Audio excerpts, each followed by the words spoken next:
भगवान की अचिंत्य शक्ति की प्रेरणा से ये सेठ जी जयदयाल गोविंदका जी और भाई जी अर्थात हनुमान प्रसाद पोद्दार जी, इनका घनिष्ठ संबंध हो गया। भाई जी के जीवन को एक ही अध्यात्म पथ पर सुरक्षित रखने का सारा श्रेय गोविंदका जी को उस समय प्राप्त हुआ। यद्यपि देश प्रेम के प्रवाह में थे हनुमान प्रसाद जी, लेकिन सत्संग भी प्राप्त हुआ तो आनंद बढ़ गया उनका निरंतर देश प्रेम बढ़ता जा रहा था। देश उस समय गुलाम था अंग्रेजों के द्वारा,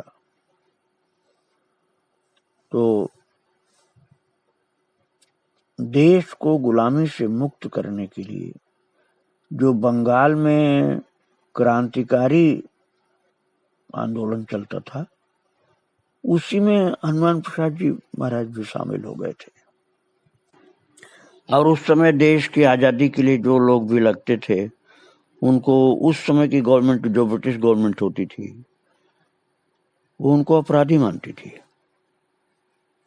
देश को आजाद कराने के लिए जो भी कोई लगता था, आगे आता था, उसको ब्रिटिश सरकार अपराधी मानती थी और लोग छिप जाते थे डर के कारण। लेकिन हनुमान प्रसाद जी न तो भागे, न छिपे और न अपने कार्यक्रमों से हटे।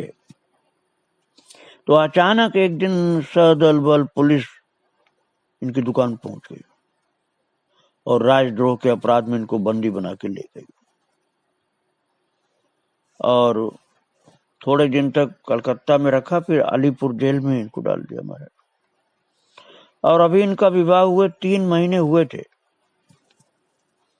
घर में अकेली स्त्रियां ही थी, दादी थी और वो पत्नी थी इनकी। अब कारावास में कितने दिन रहना पड़ेगा इसका तो पता भी नहीं था। अब मन की क्या दशा हुई होगी दुख की कि 2 स्त्रियां घर में और कोई नहीं। अब इनको भगवान की याद आई, क्योंकि जेल में डाल दिए गए हैं ब्रिटिश गवर्नमेंट के द्वारा। 2 माताएं घर में हैं, एक इनकी पत्नी और एक दादी, और पुरुष कोई नहीं है।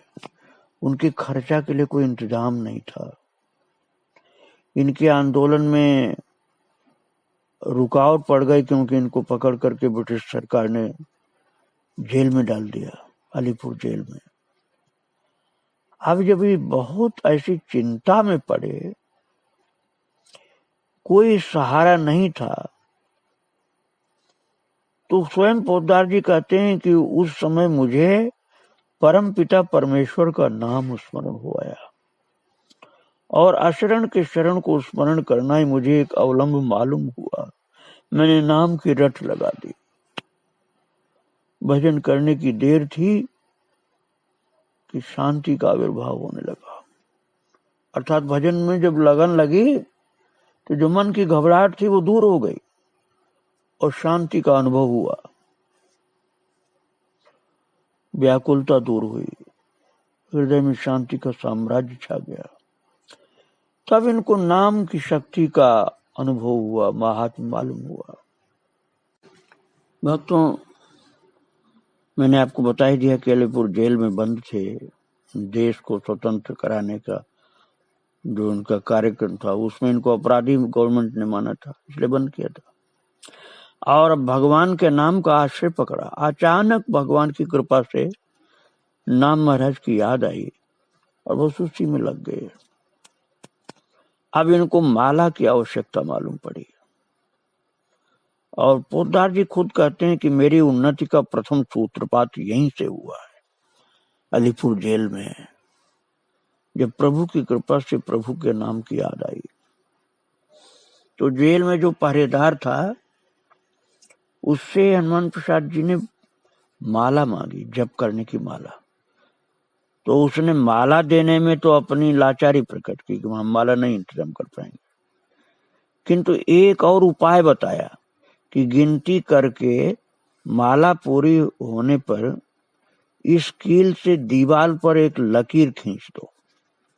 पहले उंगली पर गिनती करो भगवान के नाम की, फिर उसके बाद दीवार पर एक कील दिया कि इस कील से लकीर खींच दिया करो, और इस प्रकार इनका उस कील के द्वारा दीवार पर निशान बना करके जप चालू हो गया।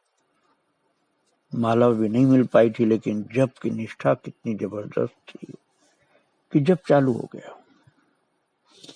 और राजद्रोह का मुकदमा चलाने की सरकार ने पूरी चेष्टा की, परंतु ठोस आधार न मिलने से सरकार के सम्मुख मुश्किल आ गया। तो जेल में तो नहीं रख सकता शासन, जेल में तो नहीं रख सकते थे, लेकिन इनको अलग अलग स्थानों पर नजरबंद किया गया। जेल में नहीं, किसी गांव में नजरबंद, उस गांव से बाहर नहीं जा सकते हो। और बांकुड़ा से 24 मील दूर शिमलापाल नामक ग्राम में जाने का आदेश इनको दिया गया, और जाने से पूर्व 1 घंटे घर वालों से मिलने की अनुमति मिली। 1 घंटा टाइम तुमको मिलेगा, घर वालों से मिल लो, उसके बाद तुमको शिमलापाल नामक ग्राम में, जो बांकुड़ा से 24 मील दूर था, वहां तुमको रहना पड़ेगा।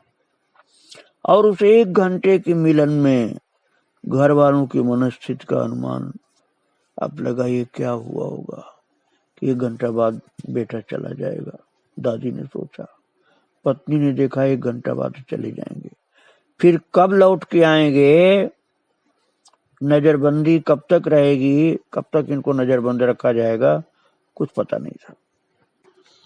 भक्तों, जो ठाकुर जी के भक्त होते हैं वो प्रत्येक परिस्थिति में भगवान की भक्ति करते रहते हैं। अभी आपने सुना अलीपुर जेल में नाम का जब माला न मिलने से दीवार पर कील के द्वारा निशान बना के करना चालू कर दिया था। अब अपराध का कोई प्रमाण न मिलने के कारण इनको जेल से तो छोड़ दिया गया, लेकिन नजरबंद किए गए एक गांव में, उस गांव में रहो, बाहर नहीं जाओगे, शिमलापाल नाम का गांव। और प्रभु के जो विशेष भक्त होते हैं उनको भगवान कुछ उनका जो छीनते हैं तो उससे अनंत गुना उनको देते भी हैं। और यदि ये कहा जाए कि देने के लिए ही छीनते हैं तो महाराज कोई अनुचित बात नहीं होगी।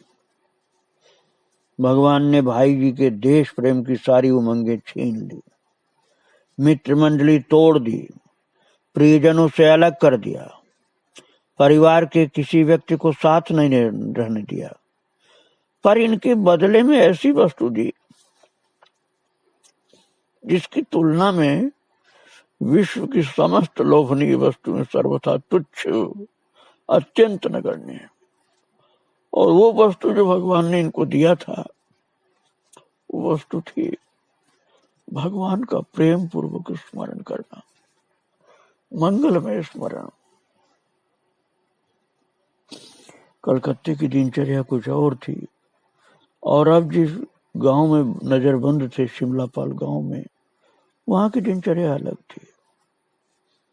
नजरबंदी के जीवन में भाई जी के जीवन में एक बड़ा भारी परिवर्तन हुआ। कठोर साधना में जीवन बन गया। सरकार के नियम के अनुसार ये गांव के बाहर जा नहीं सकते थे, शाम के बाद गांव के भी किसी व्यक्ति से नहीं मिल सकते थे, शिक्षा संबंधी किसी व्यक्ति से न मिले, झोपड़ी के बाहर न जाएं, जो पत्र आएगा पुलिस के मार्फत आएगा, ये भेजेंगे तो पुलिस के मार्फत ही भेजेंगे। सरकार ने इनको खर्चा के लिए 80 रुपए मासिक दिया, उसमें से 30 रुपए अपने खर्चे के लिए रखकर बाकी 50 रुपए दादी के पास परिवार का खर्चा चलाने के लिए भेज देते थे।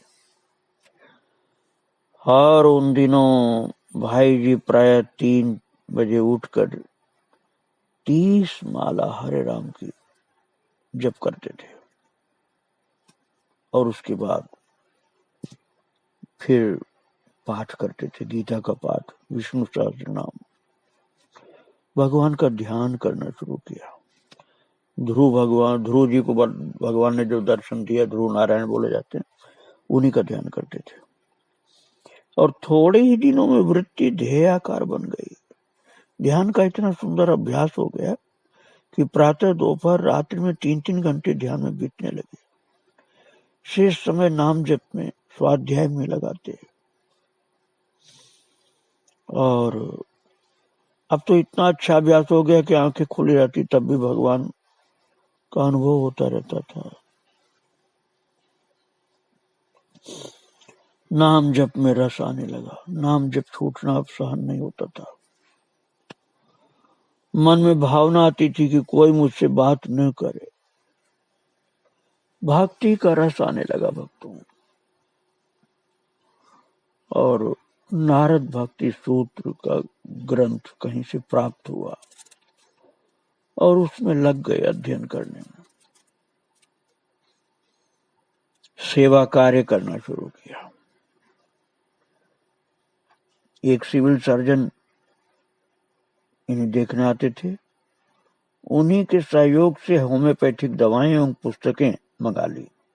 उसके आधार पर गांव के रोगग्रस्तों की सेवा करने लगे और लोग इनकी दवाई से तुरंत ठीक हो जाते थे। यहां तक कि गूंगा आदमी, उसको क्या दवाई दी जाए तो इनको ज्ञान नहीं था, लेकिन पुस्तक के आधार पर दवाई निकाली और उसको दिए और 3 दिन बाद ही वो गूंगा आदमी जो था बोलने लग गया।